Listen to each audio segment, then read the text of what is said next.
Excellent, excellent, excellent. Well, Merry Christmas. Merry Christmas. Well, Anthony prepared you. You did well. You did well. I have to tell you, there is something about life that likes to steal the joy of Christmas from us, isn't it? When I was sitting last night after 2 days of preparing for Christmas and trying to get ready for the week ahead of us, I sat there and I thought about this morning, I thought about Christmas Sunday, and I felt kind of like what you guys sounded like earlier. I was like, And there's something in life that can steal that from us, that can steal from us our excitement about Christmas.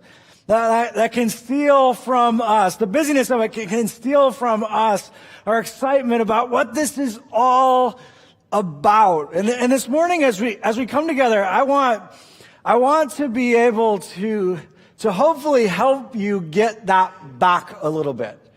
Because this is the best time of the year. It is an amazing thing that we're celebrating, and it is an amazing opportunity that we have to be able to celebrate that together. And so hopefully, because I can tell from your faces, it's not there right now, but hopefully by the time we get to the end of our time today, a little more of that excitement will have crept in, and maybe, just maybe, we can enjoy Christmas this year. Maybe, just maybe. For some of you, it's been a long time, so it will be a hard battle, but we might just get there. For those of you who don't know me, my name is Chris, and for the past couple of weeks here at Hoboken Grace, we've been looking at Christmas, specifically as it pertains to home, and looking at the connection that seems to be there between Christmas and home, which, as we talked about last week, is a little bit ironic because Christmas isn't actually about coming home. Christmas is about leaving home. The memory verse for our conversation is found in John. It says this, it says, so the Word became human. He's talking about Jesus. It became human. He left home. The entire story of Christmas is about leaving home. It's about the one who left home and made his home among us. The power of that statement is, it's more than the fact that Jesus just came. It's speaking to the fact that God came for him to forever be with us, that if we will open the door to him, that he will come and make his home in us, that his Spirit lives in us. And we've been looking at this phenomenal reality of the home that Jesus came to give us.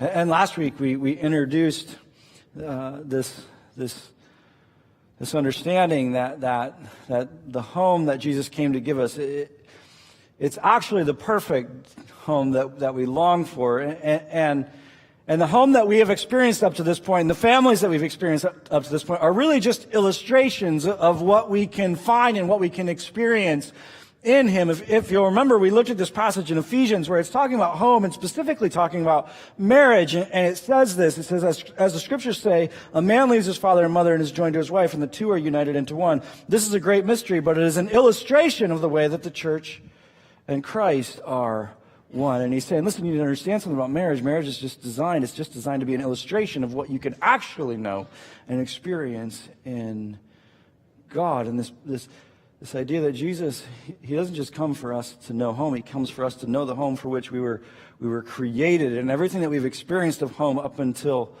we experienced that in him, it's just an illustration. It's just an imperfect picture of what's possible. As I walked through this week, I was convinced more than ever that we don't really understand what he's saying here. We continue to view our home here as the ultimate, our home here as the perfect, and we kind of use what God's doing as an illustration of that. And I want to be really clear about this, and maybe this will kind of help you to realize the shift. You see, I think for many of us, we think that God, as he's stepping into our story and as he's engaging us, that he steps in and says, well, how could I best help you understand my relationship with you? What's the thing that would best help you understand it? Let me choose Father. And we kind of think that he He chose that in order to help us to understand Him, when in reality it's exactly the opposite. You see, God is the Father, and He created family for you to be able to understand Him. What we have here is a reflection of what's possible with Him. He is not a reflection of here.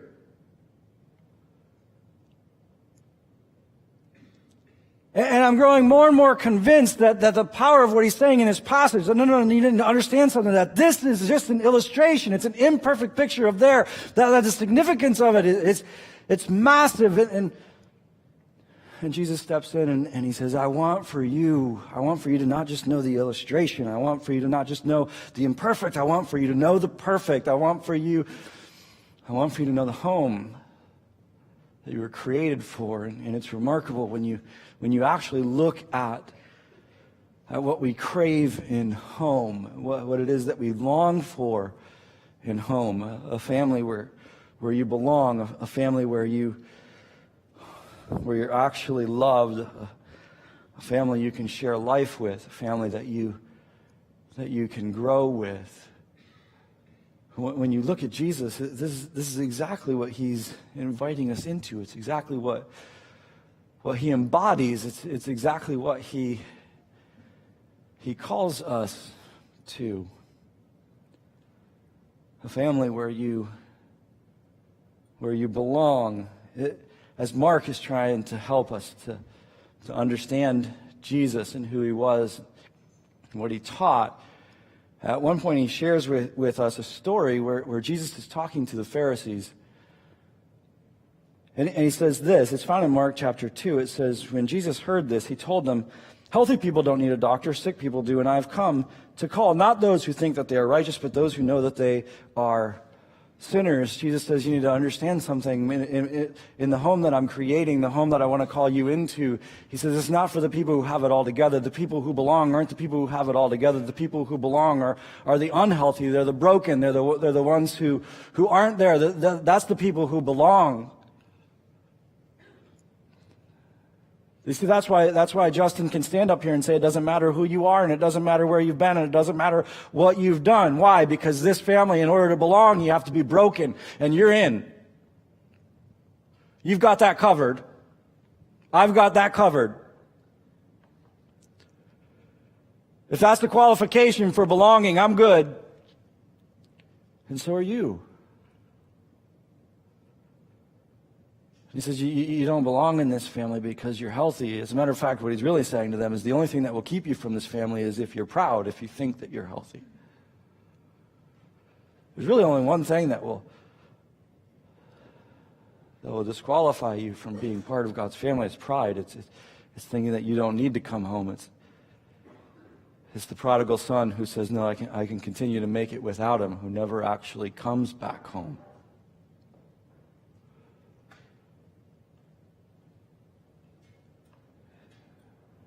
And the truth is that you, in this family, you belong. Every single one of you. A family where you're loved. John, there are very few people who help us to understand Jesus' love like John. John was the closest of Jesus' disciples, the closest of His friends. He constantly talks about Jesus' love. He's constantly trying to help us to understand it. And he shares with us in his letter a conversation that Jesus has with His disciples. And he says this, He says, I have loved you even as the Father has loved me. Remain in my love. When you obey my commandments, you remain in my love, just as I obey my Father's commandments and remain in His love. I have told you these things so that you will be filled with my joy. Yes, your joy will overflow. This is my commandment. Love each other in the same way I have loved you. There is no greater love than to lay down one's life for one's friends. And Jesus says there's really no greater love than to give your life for someone else, which is exactly what He did for you. It's exactly what He did for them. It's exactly what He did for me, and he says, not only do I want for you to know that I love you in this way, but I want for you to remain in my love. And this passage can be a little bit tricky because sometimes people come to this passage and it says, if you obey my commandments, you remain in my love. And they hear Jesus saying, well, if you get it right, then I love you. They hear Jesus saying, well, if as long as you do the right thing, then I love you, like it's conditional. That's not actually the picture that Jesus is painting at all. He says, no, I love you. He says, but in order for you to experience that love, this idea of remaining, other translations call it abiding. It's the idea of dwelling in. It's the idea of being in the midst of like a flow. And what he's saying to them is he's saying, listen, as you follow me, as you continue on this journey with me, as you step into what I've called you into, then you remain in my love. His love doesn't stop, but you can step out of it. He's saying you can step out of the experience of it, but what he's not saying you're at that point his love stops. He says, no, you're just not going to experience it. He says, but if you abide in it, you stay in it.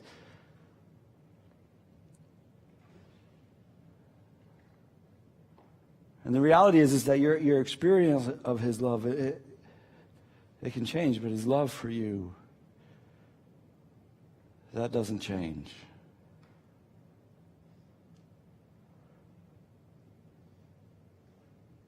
And again, it doesn't matter who you are. It doesn't matter where you've been. It's not based on the things that our culture bases love on. And we live in a culture that's constantly, I think for many of us, it's overwhelming to watch. We live in a culture that's constantly deciding who's worthy of love and who isn't, and who we're for and who we're against. I open my phone and there's just constant conversation of who we're for and who we're against. We're deciding who we're going to love and who we're not based on all these different things, based on race and politics and ideologies. Jesus isn't for and against. Jesus is for.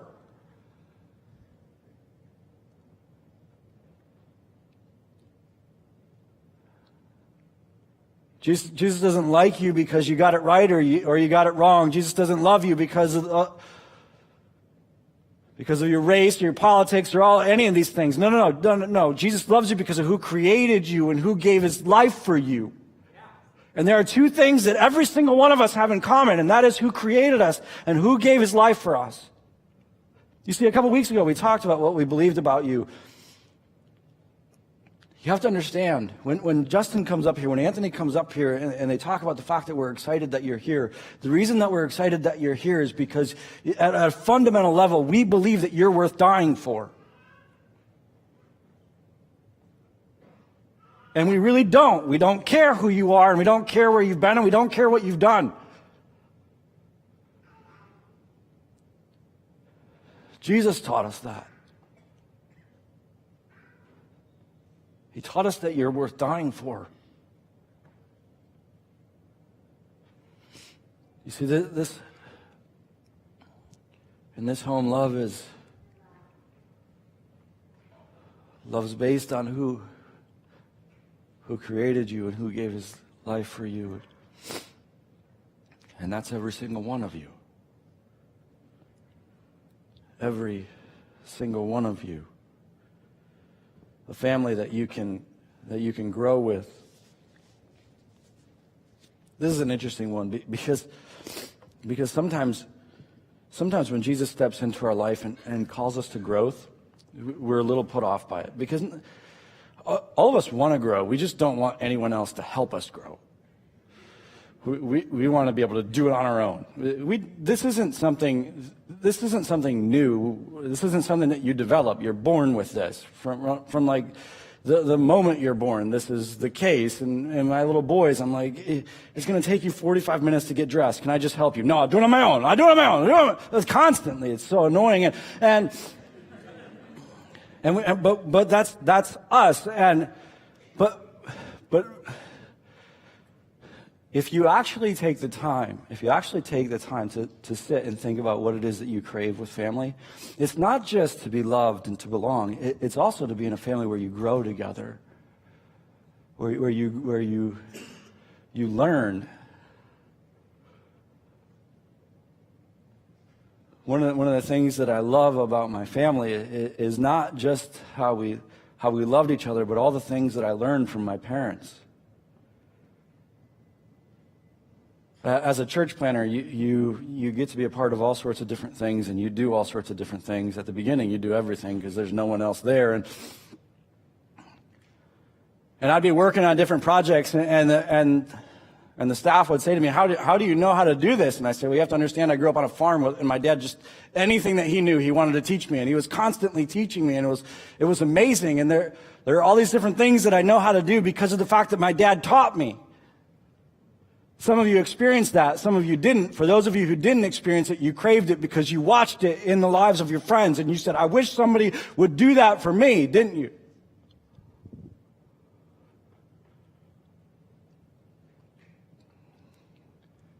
Because you don't just want a family where you're just static. Nothing in life is about being static. It's about growing and living. And Jesus steps into our life. He says, "Oh, I want to do that for you." He does it in the life of his disciples all the time.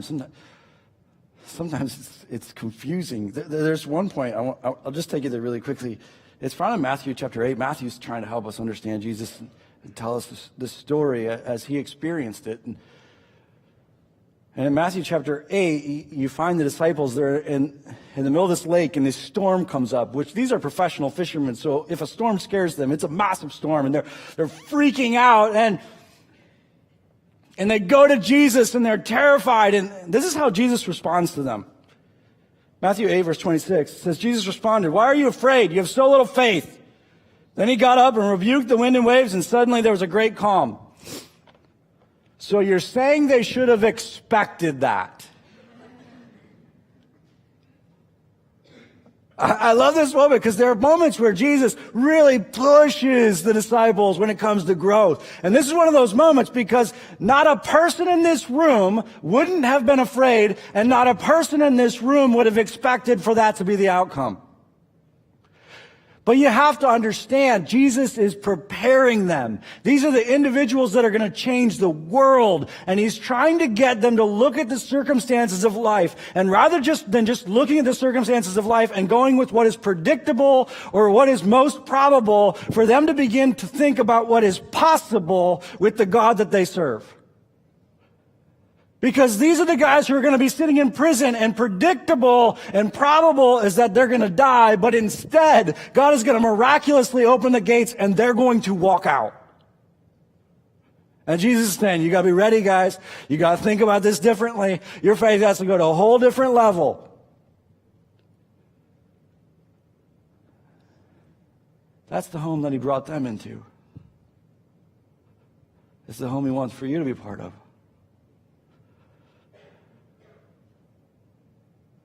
And sometimes he's going to push us and he's going to challenge us. We may not feel comfortable all the time, but let's be honest, that's actually the home that we crave. Where our dad cares enough to actually teach us those things and prepare us. And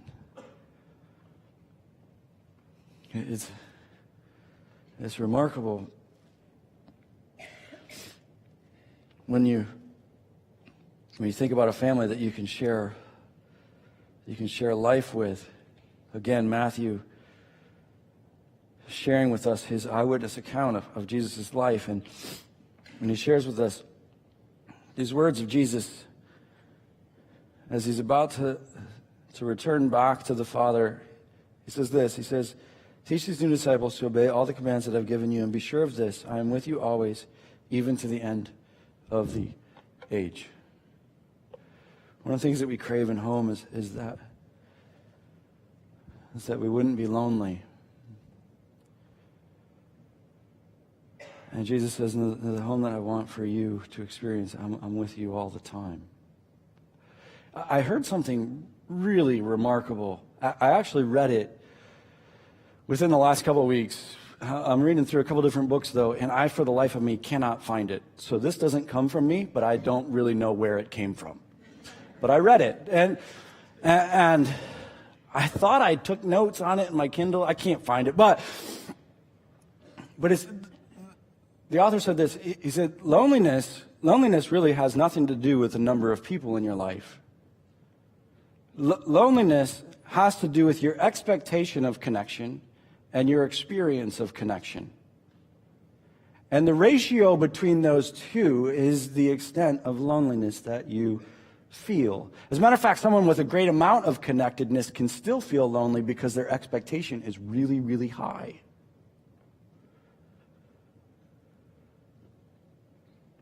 And God steps into your life. And Jesus literally, in the life of his disciples, he sets the bar way up here. He's like, guys, you're never going to be alone again.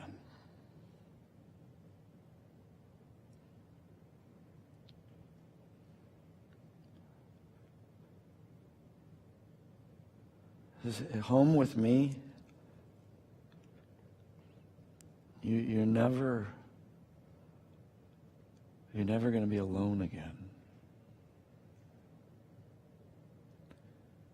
Because my Spirit's going to come and make its home in your heart, and there will not be a moment where you will be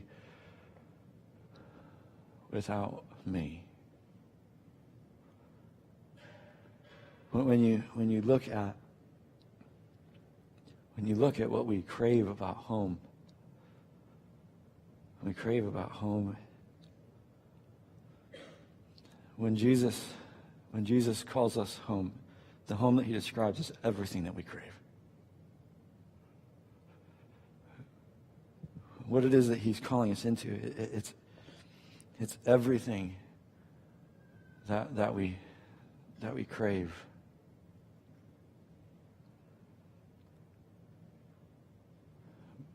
But our understanding, and I want to take you back here, our understanding of which is the illustration and which is the perfect has a drastic impact on our experience of that.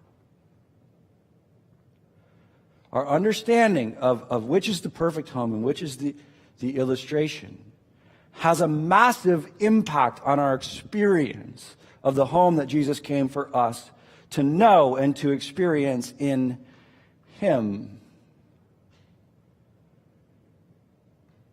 Because you see, if what we have here is the perfect, well, it impacts priority. It impacts what it is that we're like, no, I can't live without. I can't live without. And I meet countless numbers of people who are like, I can't live without this family. I can't live without being married. I can't live without having kids. I can't live. They're all this I can't live without because of the fact that this is the perfect.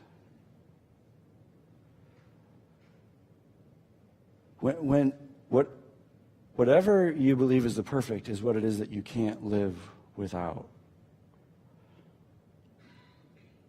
And when you understand that, no, this is just an illustration.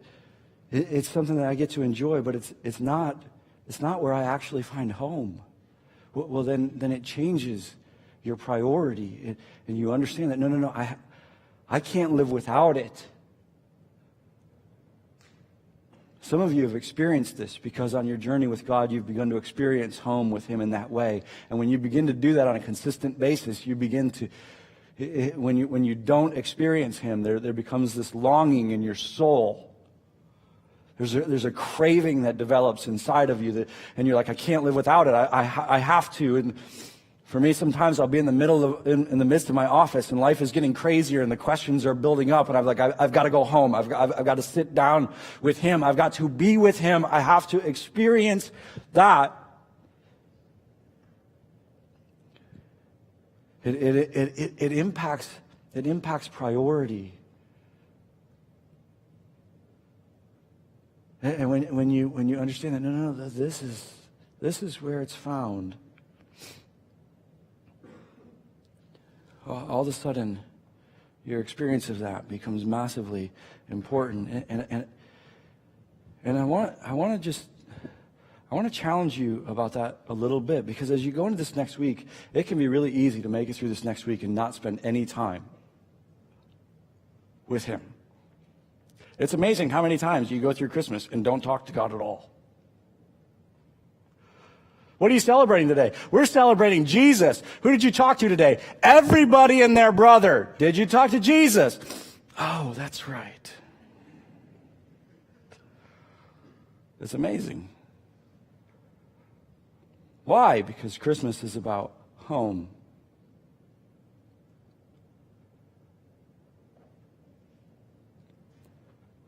Don't be surprised if you move through this week that way. Don't be surprised if at the end of it you don't feel home at all.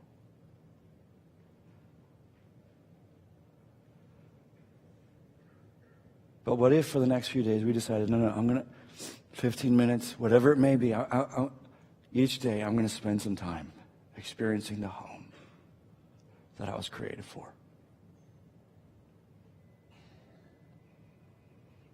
Experiencing the one that I belong to, experiencing the one who loves me that way, experiencing the way that he values you, experiencing the fact that he's with you, experiencing that home. It impacts your priorities. It impacts how you experience him too, even in the midst of that.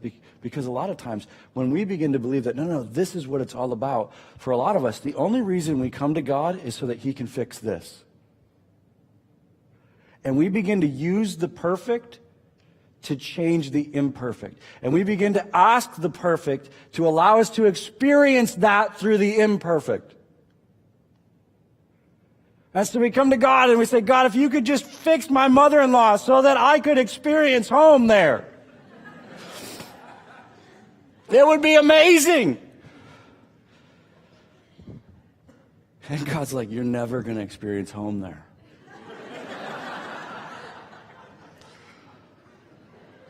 But we do. Every one of us does it. And so rather than experiencing home with him, we're constantly trying to manipulate him to allow us to experience somewhere else what we can only experience with him.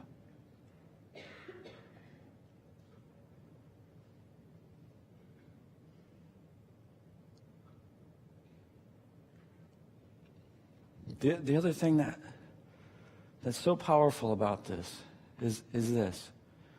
When you experience home with him, you can bring home to them. Listen to me. Listen.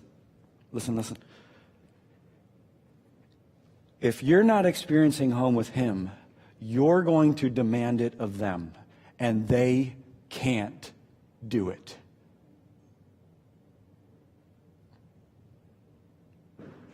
They're going to try to love you unconditionally. Maybe they do try, maybe they don't. Each of our situations is different. But even if they're trying their best, they can't. And we're trying to extract from one another something that we cannot give. And we live constantly frustrated in every experience is disappointing. Why? Because you're trying to get out of an illustration what you can only experience with the perfect home that you were created for with him. But when you experience home with him, then you can enjoy the illustration for what it is. It doesn't have to be perfect. It doesn't have to provide what you crave. It can be what it is. And when you walk into that family gathering that you're so excited to go to,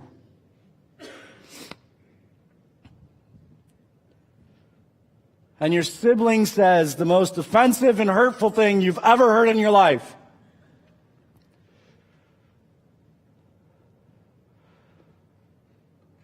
rather than it destroying home for you, you realize This isn't the home that I was created for. This is the home that temporarily I'm a part of.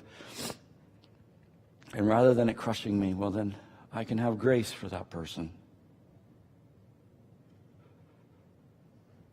I can enjoy the imperfect when I've taken time to experience the perfect.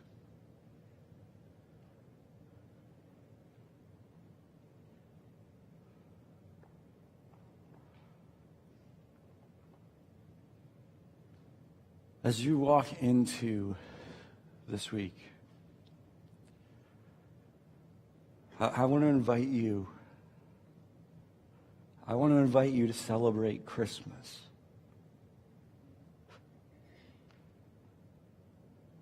To celebrate the one who left home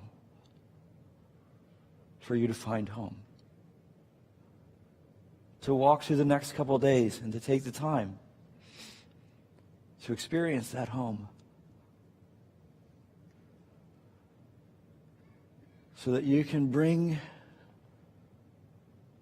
what you've experienced in Him to the family that He's surrounded you with. So that you can not only enjoy the home that you have with Him, but so that you might also enjoy the home that you have with them.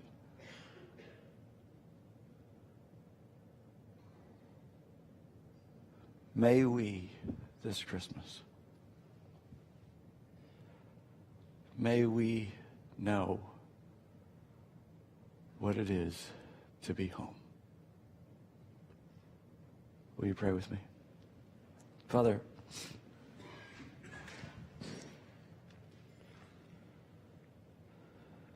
I thank you for all that you've done to make it possible for us to not just come home, but for you to make your home with us and in us, for us to know beyond a shadow of a doubt that we are loved and that we belong, for us to know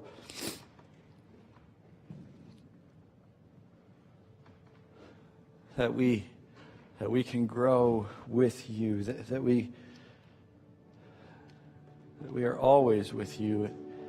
And Father, I pray that as we walk through this week, that we would not just know that intellectually, that we would celebrate that we would take the time to soak that in.